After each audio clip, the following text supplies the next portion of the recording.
안녕하세요. 저는 올해 36살 되는 평범한 직장인입니다. 저는 대기업 마케팅팀에서 근무하고 있습니다. 회사에서는 맡은 일 책임감 있게 해내는 사람으로 통해 있고, 겉보기엔 계획적인 삶을 사는 것처럼 보일지도 모르지만, 연애와 결혼만큼은 저 역시 남들처럼 고민도 많이 하고 잘해보고픈 마음이 컸습니다. 누구보다 현실적인 성격이라 결혼이라는 인생의 큰 선택 앞에선 더 조심스러워질 수밖에 없었거든요. 그런 제가 결혼을 결심할 만큼 믿음이 갔던 사람이 있었고, 1년간 조심스럽게 사랑을 키워온 끝에 드디어 함께 미래를 꿈꾸게 되었습니다. 그런데 문제는 바로 그때부터 시작되었습니다. 결혼은 둘만의 일이 아니다라는 말을 저는 곧 아주 제대로 겪게 되었거든요. 아들이 의사라는 이유로 처음부터 저희 집안을 무시하려 들던 예비 시어머니, 그분으로 인해 제가 생각했던 결혼의 로망이 순식간에 깨져버리고 말았죠. 무능력을 운운하며 지속적으로 저와 저희 가족을 무시하는 예비 시어머니께 더 큰 세상이 어떤 것인지 단단히 보여드리고 속 시원히 파혼까지 선물해드렸죠. 오늘은 그 이야기를 전해드리고자 합니다. 저는 성격이 온화하고 배려심 깊은 한 남성과 1년 넘게 교제해왔습니다. 그는 대학병원에서 근무 중이었고 직업은 의사입니다. 겉으로 보기엔 차분하면서도 속 깊은 사람이었죠. 지인의 소개로 만난 저희는 처음 만났을 때부터 서로의 가치관이 잘 맞는다고 느꼈고 서로에게 천천히 다가가며 관계를 쌓아갔습니다. 화려한 이벤트보다는 사소한 일상 속 배려가 쌓여가는 관계였기에 저는 그 사람과의 미래를 진지하게 고민할 수 있었습니다. 시간이 흐르며 자연스럽게 결혼 이야기가 나왔고 저희 두 사람 모두 그 결정에 망설임이 없었습니다.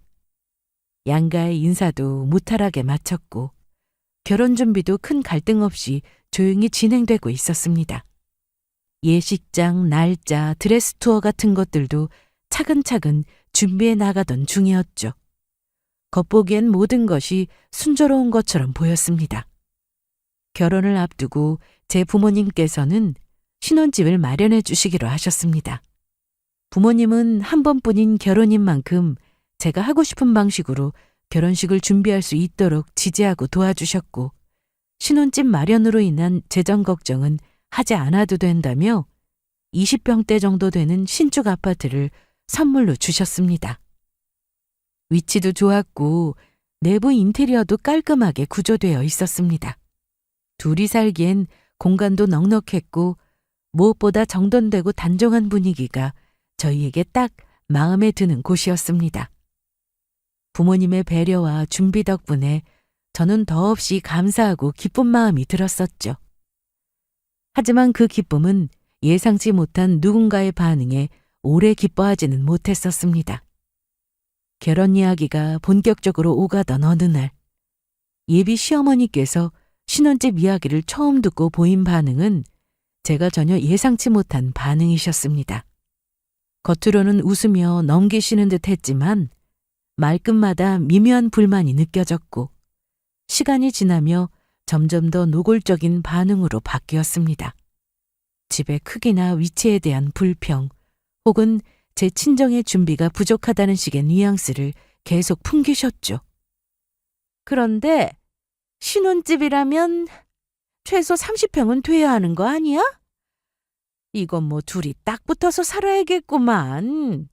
아무리 신혼이라도 그렇지 사돈댁은 손자 손녀 볼 생각이 없으시다는 건가?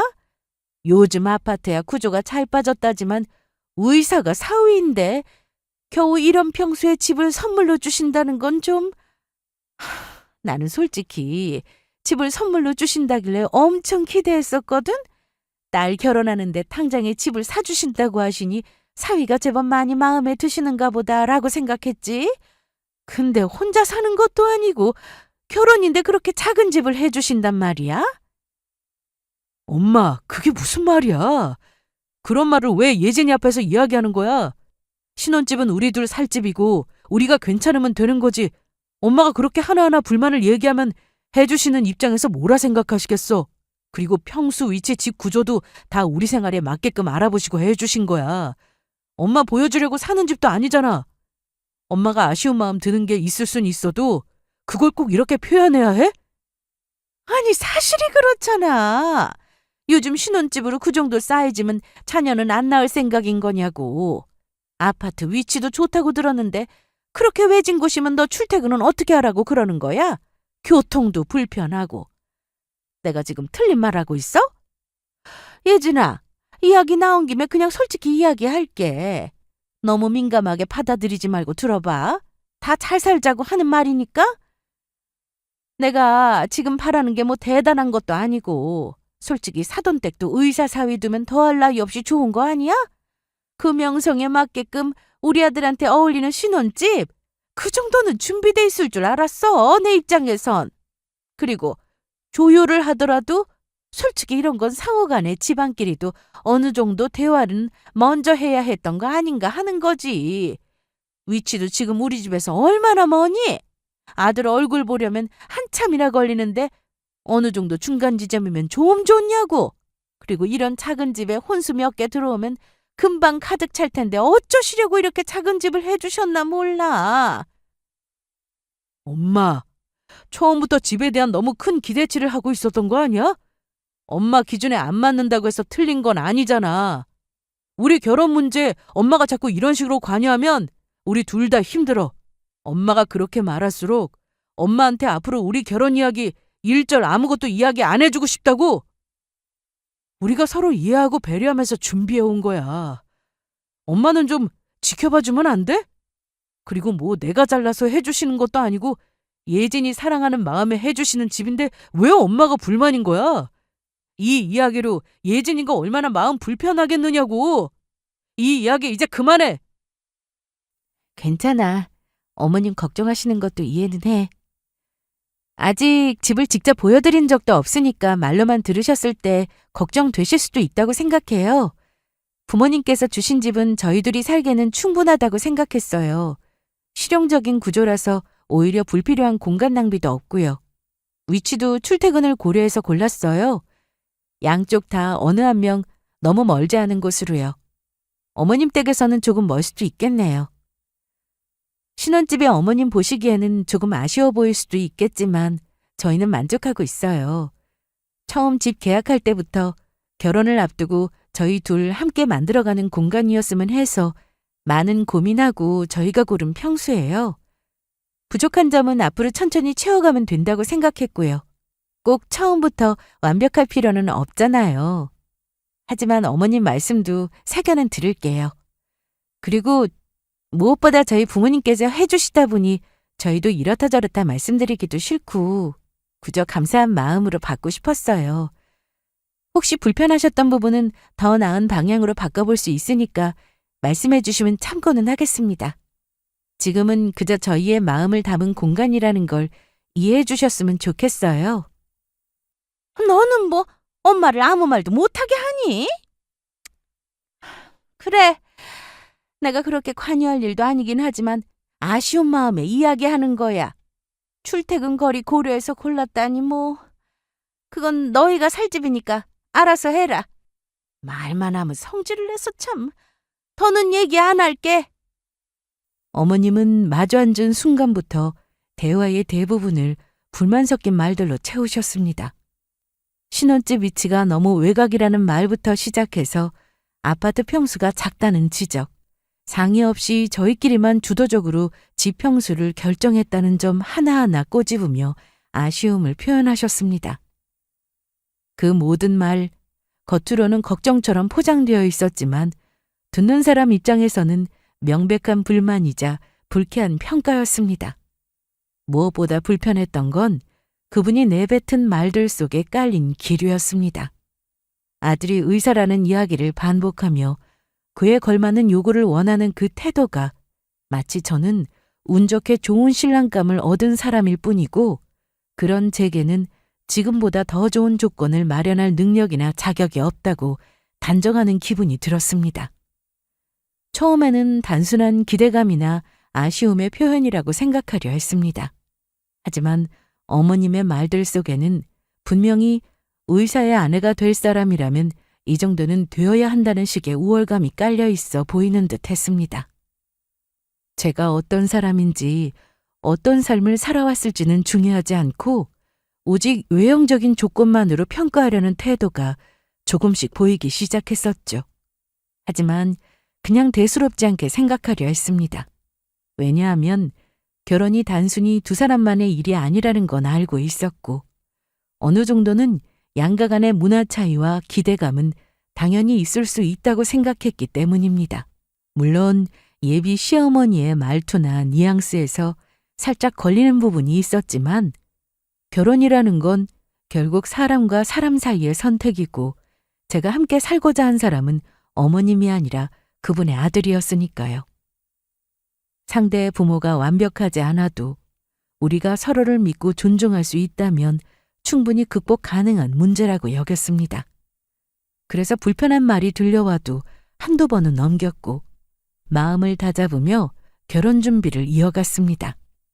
하지만 그날 이후로 저는 그동안 애써 외면하고 넘기려 했던 불편함이 점점 현실로 다가오고 있음을 느꼈습니다. 누군가를 사랑하는 것과 그 사람의 가족에게까지 존중을 강요받는 건 전혀 다른 문제라는 걸 뼈저리게 느끼게 되었죠.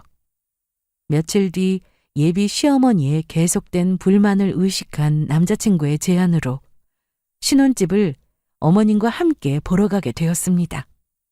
이미 결정된 집이지만 직접 보고 나면 오해나 불만이 조금은 누그러들 수 있을 거란 기대가 들기도 했었죠. 저 역시 조심스런 마음으로 일정을 잡았고 최대한 깔끔하게 정돈된 집안 분위기를 보여드리기 위해 입주 청소도 맞춰놓은 상태이고 정리할 것도 없지만 이래저래 신경을 곤두세우고 있었습니다.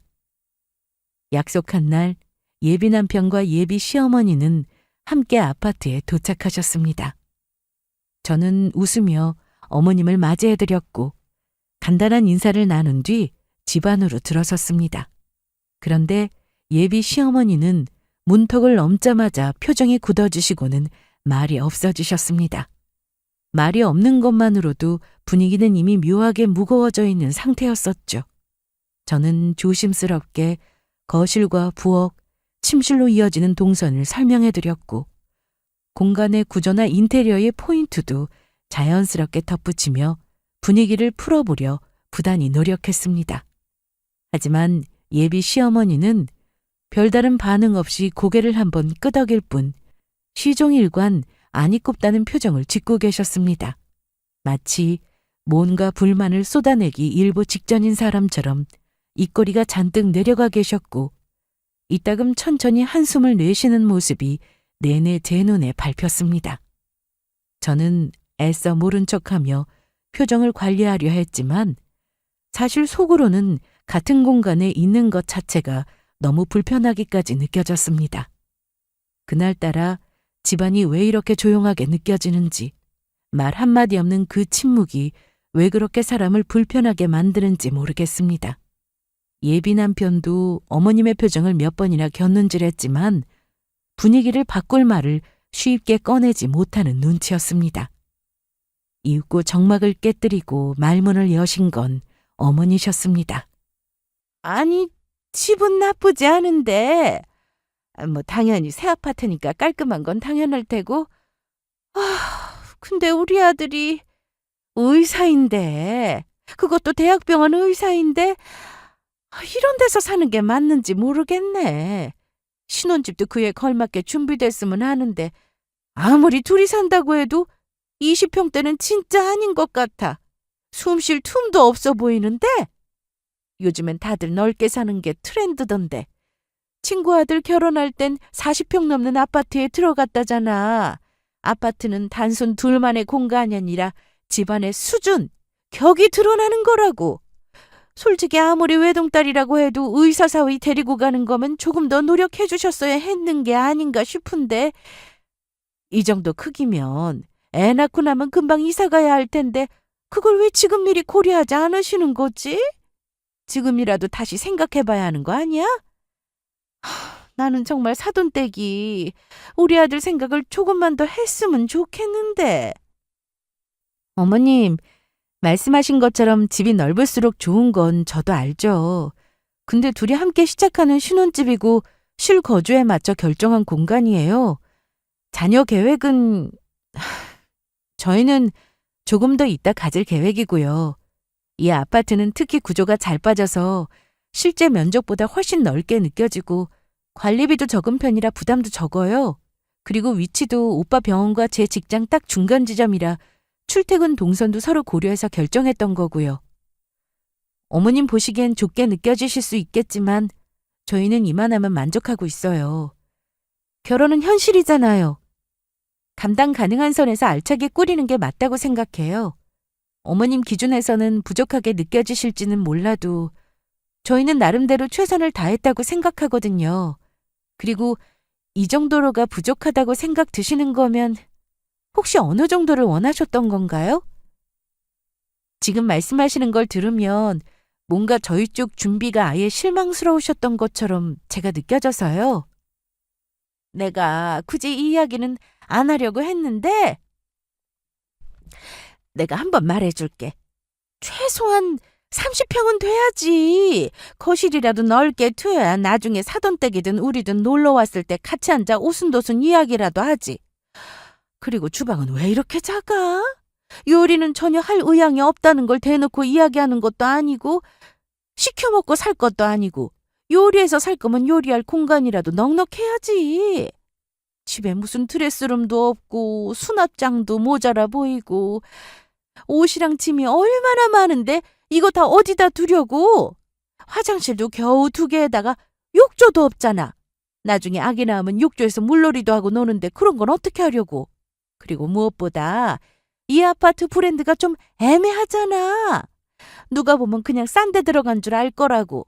아유, 나는 우리 아들 결혼하는 거면 최소한 부끄럽지 않게 시작했으면 좋겠는데 그게 부모 마음 아니겠어? 신혼집이 첫인상인데 나중에 친척들이 알면 뭐라고 하겠어? 의사 아들 더 넣고 이런 아파트에서 산다고 하면 부끄러워서 어디다 말도 못하지. 나는 우리 아들이 어디 가서 꿀릴 일 없게 키웠어. 결혼한다고 해서 그게 달라지면 안 되는 거지 않아? 이건 단순히 집 하나 보고 말 게 아니라 집안의 품위가 그대로 드러나는 거로 생각한다고. 어떻게 이렇게 준비해놓고 자랑스럽게 집 해줬다고 이야기하는 게 나는 솔직히 많이 당황스럽다. 그렇군요. 더 큰 집을 원하셨던 거군요. 어머님 말씀 들으면서 하나하나 정리해보니 단순히 아파트 문제만은 아니었네요. 정말로 저희를 걱정해서 하신 말씀인지 아니면 기대에 못 미쳤다는 실망이신 건지 저도 솔직히 조금 혼란스럽네요. 근데요, 지금까지는 최대한 이해하고 받아들이려 했습니다. 결혼은 어른들의 의견도 중요하니까요. 하지만 계속 이런 말씀을 들으니까 저희가 무언가 크게 잘못하고 있는 것처럼 느껴지네요. 어머님 기준엔 작고 부족하고 못 미치는 집일지 몰라도 저희 둘은 분명히 많은 고민과 애정을 담아 준비한 공간이에요. 처음부터 이 집이 완벽에 못 미칠 순 있어도 저희에겐 충분히 의미 있는 시작이라 생각합니다. 어머님 말씀 듣고 나니 문득 궁금해지긴 하네요. 어머님은 이 결혼에 대체 뭘 원하셨던 거예요? 더 큰 집? 더 화려한 조건? 아니면 그냥 의사 며느리라는 이름에 걸맞은 재력을 가진 집안이 필요하셨던 거세요? 어머, 얘 말하는 것 좀 봐. 너가 말해달라서 말해줬더니 어디서 어른한테 또박또박 말대답이야? 나도 어느 정도 말 가려서 이야기한 거야. 근데 어디서 버르장머리 없이 눈을 시퍼렇게 뜨고 이야기를 하는 거니, 너 지금? 너 의사 되기 얼마나 어려운지 몰라 그래? 그런 아들 장가 보내는데 너 같으면 이런 집에 보내고 싶겠냐고. 고작 이런 아파트 주면서 생색이란 생색은 다 내고 내가 얼마나 기가 찬지 네가 알기나 하냐고. 지금 뭐라고 하셨습니까? 방금 이런 집이라고 표현하셨는데 저희 집을 말씀하시는 건가요? 아니, 사부인이 여긴 어떻게 오셨습니까? 마침 지나가는 길에 딸이 집을 보러 온다는 메시지를 받아서 저도 인사차 얼굴도 뵙고 하려고 잠깐 들렸습니다. 근데 제가 지금 들은 이야기 다시 설명해 주시겠어요? 이왕 이렇게 알게 되신 거 솔직하게 말씀드리겠습니다. 신혼집으로 주시는 이 집, 평수가 마음에 들지 않습니다. 평수뿐만 아니라 구조며 위치며 아파트 이름조차도 다 마음에 들지 않아요. 이왕 집 선물해 주시는 거면 의사사위 두시는 건데 조금 더 좋은 아파트에 좋은 평수에 다들 아는 유명한 아파트로 선물로 해주실 수도 있지 않으세요? 우리 아들이 의사인데 20평대 아파트는 너무한 거 아닌가요? 지금 이 집이 불만이시라는 겁니까? 더 큰 집을 원하셨던 거예요? 이제야 사부인 말씀이 이해가 되네요. 말씀을 듣고 보니 의사 아들 둔 어머니 입장에서 이런 조그마한 집에 장가를 보낼 생각을 하니 성에 차지도 않고 남들 보기에도 부끄럽고 뭐 그렇다는 거죠? 사부인께서 이런 불만을 느끼고 계실 줄은 몰랐네요. 마침 이 타이밍에 제가 이 서류들은 가지고 있는 게 참 신의 한 수라는 생각이 드네요. 이 집 등기부 등본입니다.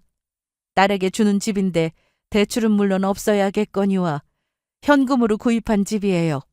현재 저희 딸 명의로 되어 있고요. 이건 해당 아파트 시공사 관련 서류입니다. 저희 회사에서 시공한 단지 중 하나라 설계랑 자재 쪽도 제가 다 직접 챙겼습니다. 이건 혼수 리스트고요. 가전, 가구, 침대, 인테리어 포함해서 준비해둔 내역입니다. 맨 뒷장 보시면 견적서도 같이 정리되어 있긴 합니다. 그리고 마지막으로 이건 혹시 다른 거 확인하면서 함께 이참에 정리해두었던 건데 딸아이 앞으로 들어가 있는 예금이랑 펀드들입니다. 보시다시피 그 금액 보시면 그저 이런 집에 장가 보낸다라는 생각은 안 드시지 싶은데요. 결혼이라는 게 서로 믿고 시작하는 거지만 오해는 사전에 정리하는 게 맞죠. 그 귀한 의사 아드님 두셔서 좋은 온수 받고 장가 잘 보내고 싶으시겠지만 저희는 오로지 저희 딸 좋은 온수 쓰라는 명목으로 이 모든 걸 준비해드리려 했던 것들입니다. 부담은 드리고 싶지 않아서 조용히 지금까지 있었는데 이야기가 여기까지 왔으니 이제는 정확하게 아셔야겠네요. 본인 아들 귀하시죠? 저도 제 딸 너무 귀합니다. 그래서 침대 하나를 골라도 매트리스며 프레임까지 꼼꼼히 따지고 가장 비싸고 좋은 거로 해주려고 했습니다. 그런데 더 큰 집, 더 고급스러운 인테리어, 더 넓은 평수를 원하는 이유가 당신 잘난 아들 때문이에요? 아니, 사부인 회사에서 시공했다고요? 아니, 그런 쪽으로 일을 하시는 겁니까? 전혀 몰랐네요, 정말. 제가 괜한 말을 했네요. 저는 그런 줄도 모르고 오해를 했네요. 아이고, 정말 몰랐습니다. 아파트가 이렇게 잘 빠진 이유가 다 그런 이유에서였군요. 이런 배경이 있는 줄은 전혀 몰랐네요. 사부인께서 이쪽 일을 하신다는 건 제가 들어본 적이 없어서. 혼수도 그렇고, 아유, 정말 많이 준비하셨네요. 제가 좀 상황을 모르고 제 기준으로만 생각했던 것 같네요. 아들 걱정만 하다 보니 괜한 생각이 많아져서. 아이고, 죄송합니다. 제가 생각이 짧았어요. 그렇게까지 정성 들이셨을 줄 몰랐습니다. 제가 몰라서 그랬던 거니 한 번만 양해해 주시면 감사하겠습니다. 예, 앞으로는 조심할게요. 아우, 진짜 제가 좀 당황했네요. 저는 원래 아이들 일엔 깊게 개입하지 않는 편입니다. 결혼이라는 게 두 사람이 중심이 돼야 하는 일이지 부모가 나서서 뭐 좋을 게 있다고요. 그래서 그동안은 조용히 뒤에서 지켜보고만 있었는데 오늘 사부인 말씀 들으면서 아차 싶은 생각이 드네요. 사람은 자기가 가진 걸 떠나서 어떤 태도를 가지고 있는지가 더 중요하다 생각합니다. 그 점에서 저는 이 결혼 엄마 된 입장에서 반대하고픈 생각이 들거든요. 조건이 맞고 형식에 갖춰졌다고 해도 마음이 다치면 그건 이미 어긋난 관계이지 않겠습니까? 지금이라도 이런 모습들을 미리 알게 된 건 오히려 다행이네요.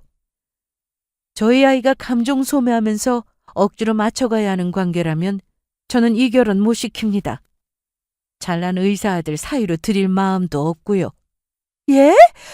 사부인, 그건 너무 갑작스러운 말씀 아니십니까? 결혼이 무슨 장난도 아니고 어떻게 그렇게 쉽게 다시 생각한다는 말을 하세요? 제가 말실수한 거 압니다. 기분 상했다면 사과드리고요. 그런데 그렇다고 결혼 자체를 반대하시는 건 너무 오버하시는 게 아니에요? 지금껏 준비해온 건 뭐가 됩니까? 저희 아들은 아무 감정 없어서 조용히 있었던 줄 아세요? 그동안 얼마나 정성껏 잘하려고 했는데 지금 이 순간에 짧은 대화로 이런 식으로 매듭 지으시면 곤란하죠. 제가 조금 앞서간 건 인정합니다. 근데 그게 그렇게까지 제 결격 사유가 되는 겁니까? 사부인께서도 엄마시니 잘하실 거 아닙니까? 자식 결혼 앞두고 마음도 뒤숭숭하고 예민해질 수 있다는 것을요. 결혼은 사부인 말처럼 두 사람이 하는 거지 저희가 관여할 일은 아니라 생각합니다. 괜한 오버하지 말자고요, 우리. 결혼이 장난이 아니라는 말씀 저도 동의합니다. 그렇기 때문에 저는 더더욱 이 결혼을 가볍게 넘길 수 없다고 판단하는 거예요. 지금껏 준비해온 게 아깝다고 하셨는데 그동안 조용히 넘어간 말들, 모른 척했던 무시, 그걸 다 견디며 저희 아이가 쌓아온 감정은 안 아까울까요? 지금 이 한 번의 모습으로 지금까지 저희 아이가 어떤 대접을 받았는지 안 봐도 눈에 뻔하네요. 사부인 말씀처럼 저도 엄마입니다. 딸이 좋아서 하는 결혼이라면 딸을 위해서라도 모른 척 넘어갈 수도 있기에 합니다.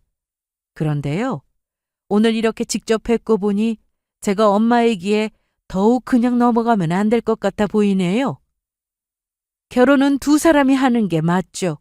그런데 가족이라는 이름으로 다른 사람을 함부로 깎아내리는 말과 태도는 누구도 받아들일 이유가 없습니다. 오버라고 하셨나요? 사부인 입장에선 그렇게 느끼실 수도 있겠네요. 본인이 한 말도 오버라고 생각 안 하시고 계실 테니. 하지만 대수롭지 않은 말들이 제 딸에겐 결혼을 다시 생각하게 만들 만큼 충분히 상처가 됐다고 생각합니다.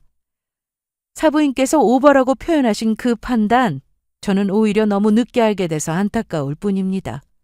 제 자식이 사랑하는 사람의 어머니에게 조건이 어쩌니 평수가 어쩌니 그렇게 평가받고 있는 걸 가만히 지켜만 보는 부모가 어디 있겠습니까?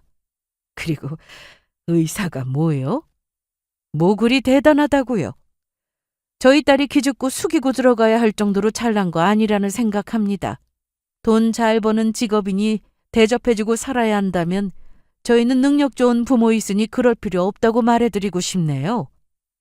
아니, 우리 아들이 뭐가 어때서요? 능력 좋은 건 좋으신 거고 우리 아들도 어디 나가 꿀리는 거 없습니다.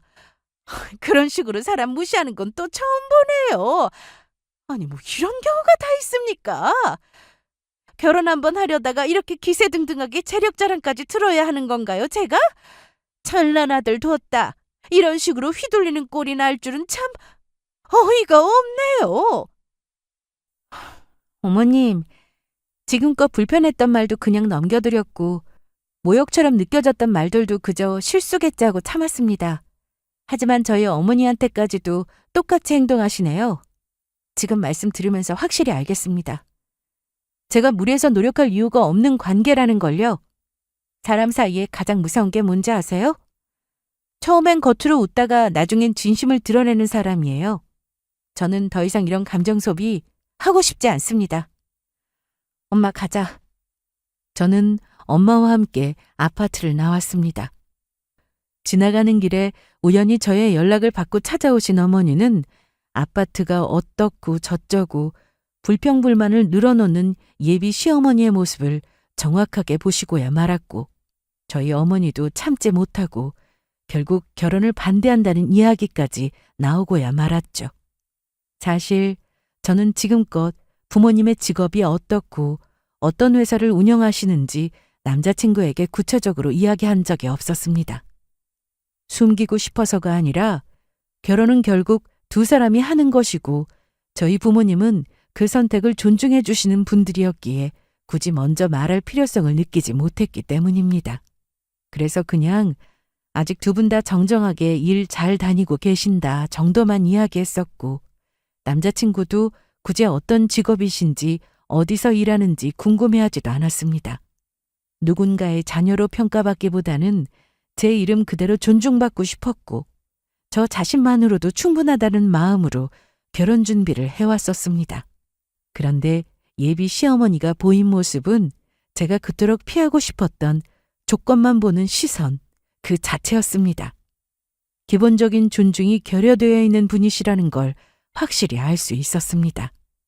사랑이 아무리 크다 해도 그 사랑을 둘러싼 환경이 존중과 배려 없이 흘러간다면 결국 그 감정도 상처로 남을 수밖에 없다는 걸 알기에 저는 이 결혼은 성사될 수 없을 거라는 걸 직감했습니다.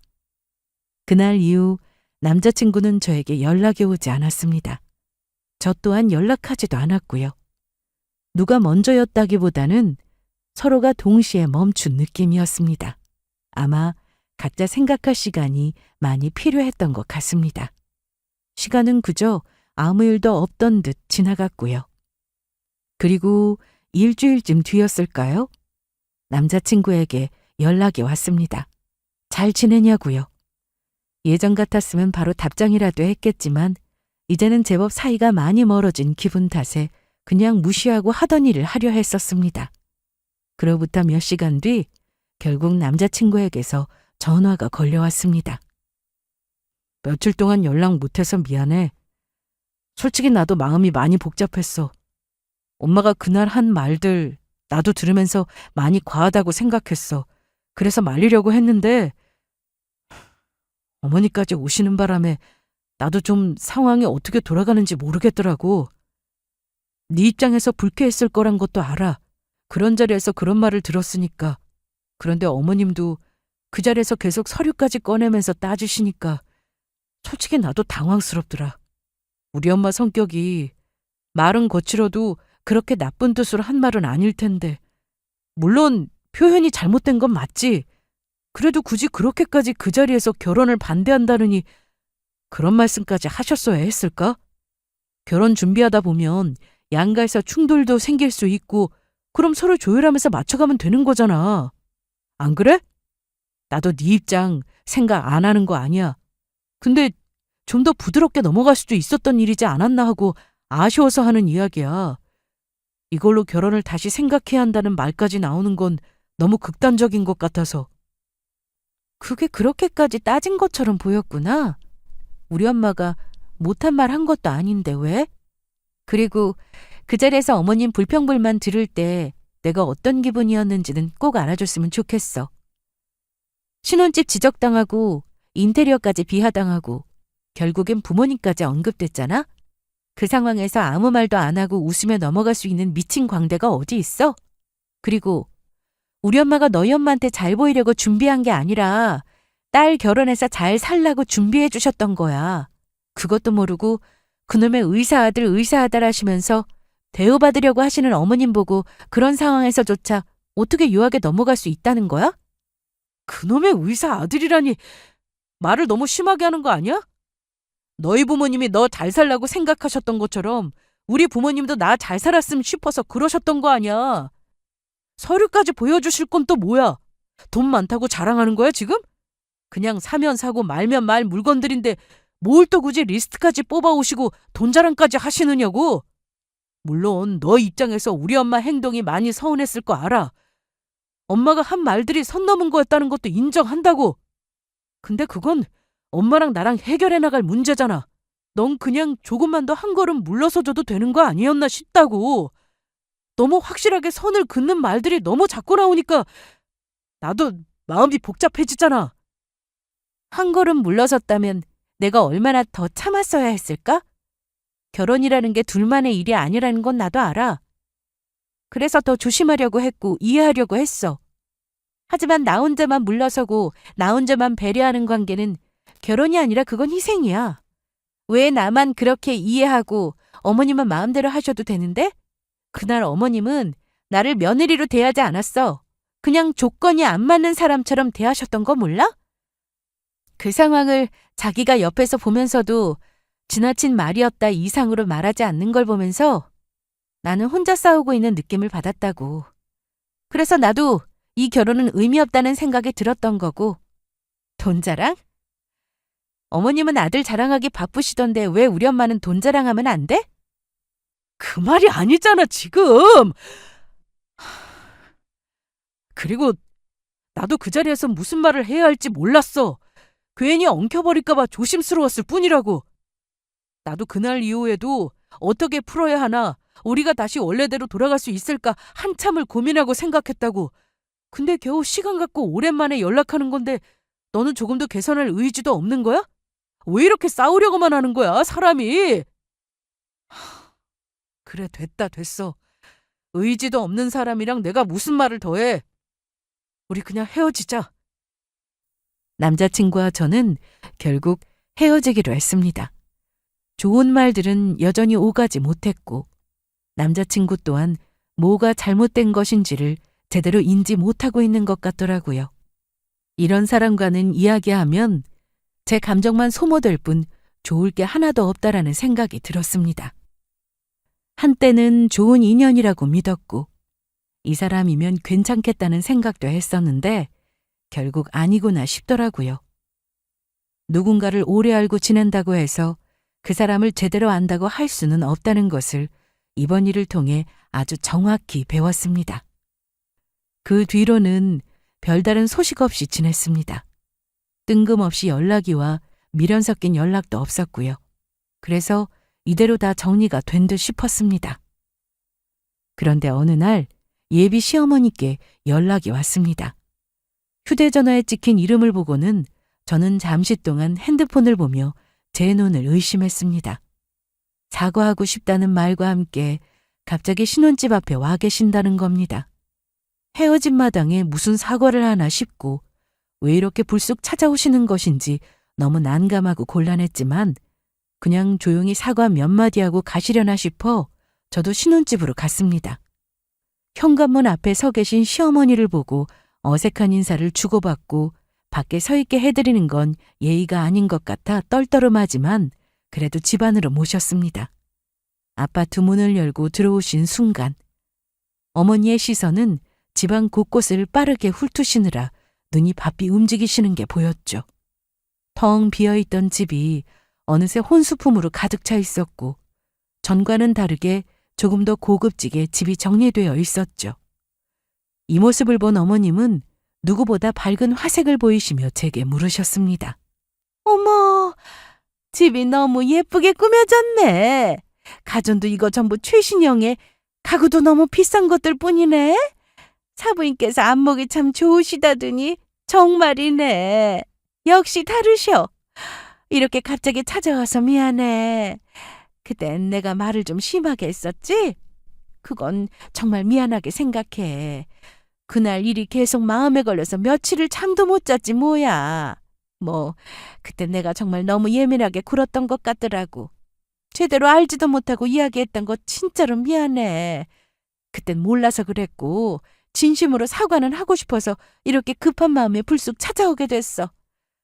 지금도 이렇게 이쁘게 꾸며놨겠다. 앞으로는 나 신경 쓰지 말고 아들이랑 걱정 없이 잘 살아. 지금 보니까 내가 걱정할 필요가 하나도 없었었네. 내가 괜한 오지랖이었지.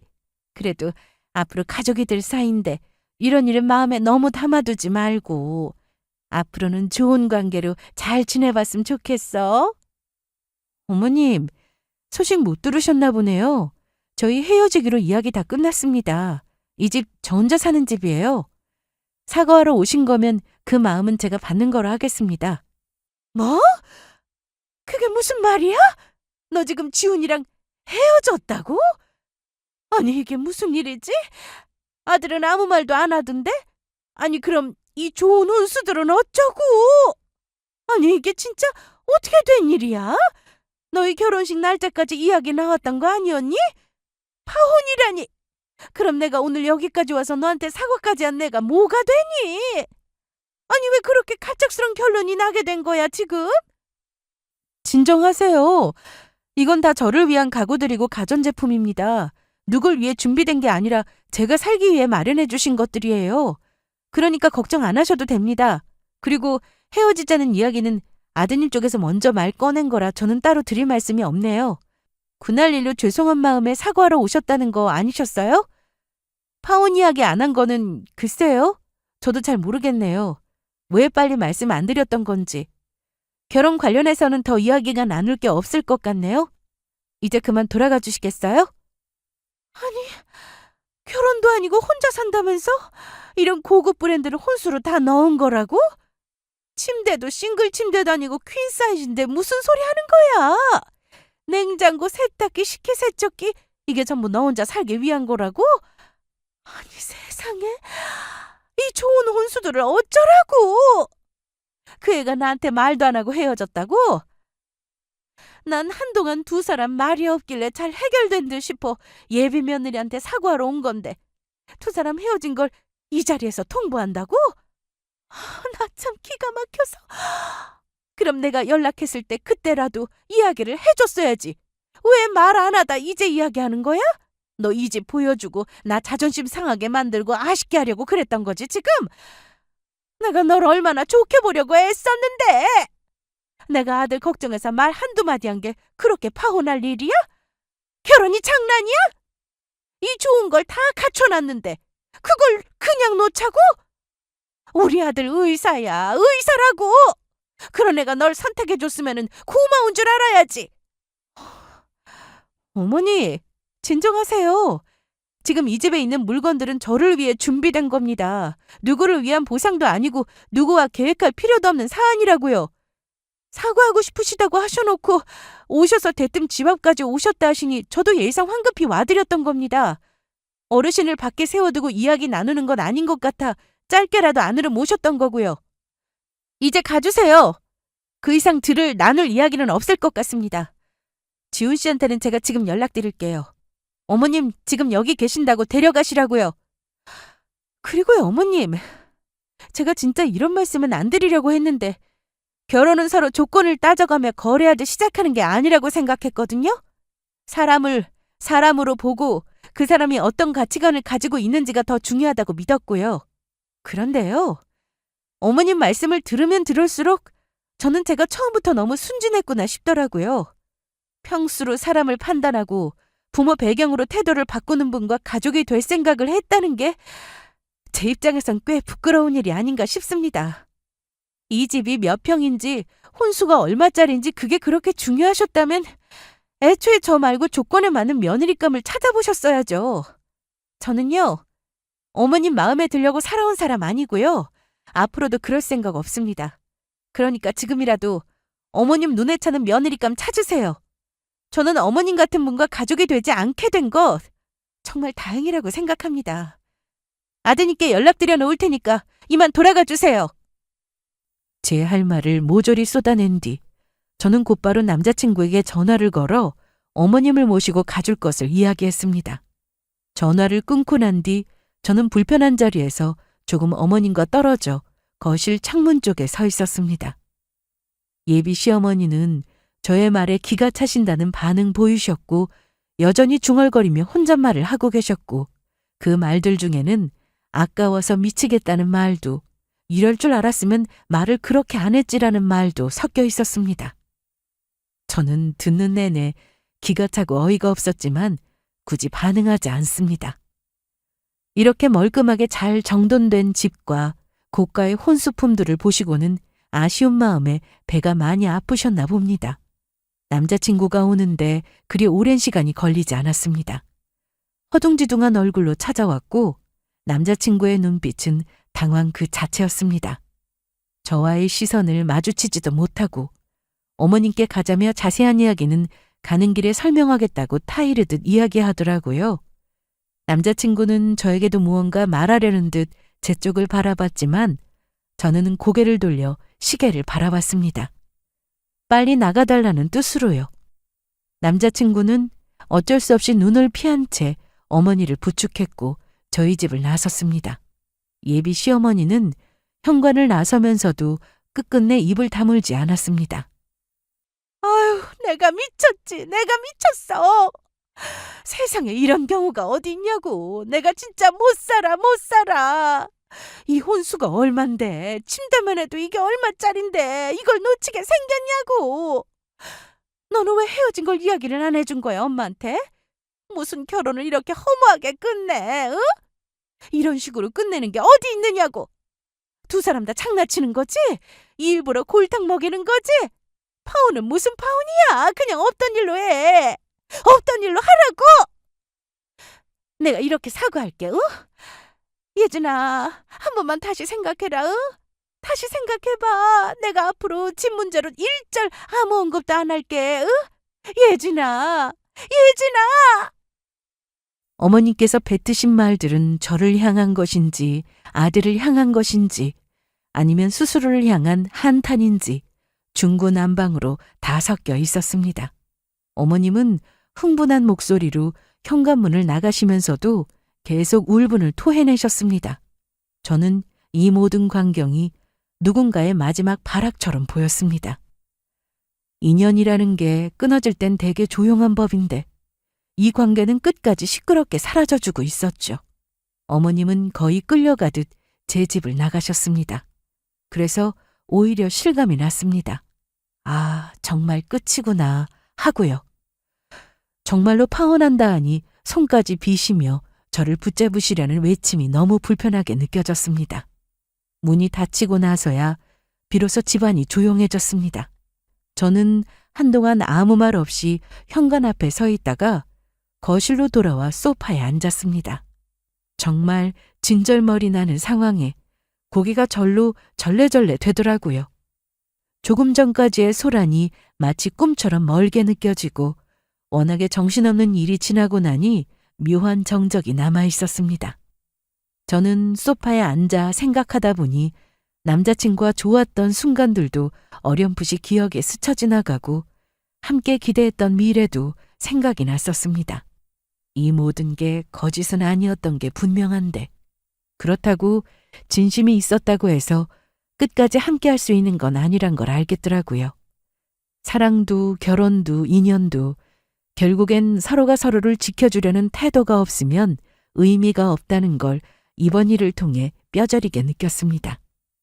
지금 생각하면 참 지긋지긋한 일이었습니다. 하지만 그만큼 이제는 마음이 한결 가벼워요. 아들이 의사라는 이유 하나로 이 결혼을 통해 어떻게든 뭘 더 챙겨보려던 그 마음. 참 속이 훤히 보이더라고요. 저희 집은 굳이 따지자면 그런 것 좀 아쉬워할 일 없는 집입니다. 그래서일까요? 욕심내는 사람을 보면 오히려 안쓰럽고 스스로를 그렇게밖에 못 높이는 게 좀 안타깝게 느껴지더라고요. 본인이 꽤 대단한 집인 줄 아셨겠지만 세상은 생각보다 넓고 그보다 훨씬 대단한 사람들 날고 뛰고 아주 쏟아진다는 걸 모르시는 것 같습니다. 저도 제 직업과 일에 자부심을 가지고 살아가는 편입니다. 그렇다고 누군가의 직업이 저보다 낫다거나 못하다고 판단한 적도 없고요. 일이라는 건 결국 각자 자기 자리에서 얼마나 책임감 있게 살아가느냐의 문제잖아요. 사람은 결국 가진 게 많든 적든 겸손할 줄 알아야 한다고 생각합니다. 겸손이 없으면 가진 것도 결국 누군가에겐 흠이 되니까요. 살면서 가장 중요한 것을 가졌다고 해서 우쭐댈 필요 없고 없다고 해서 주눅들 이유도 없다는 것을 모두 기억해 주셨으면 좋겠습니다. 결국 겸손하게 사는 게 제일 오래가는 거 아니겠어요? 오늘도 모두들 저처럼 당당한 하루 되시길 바라겠습니다.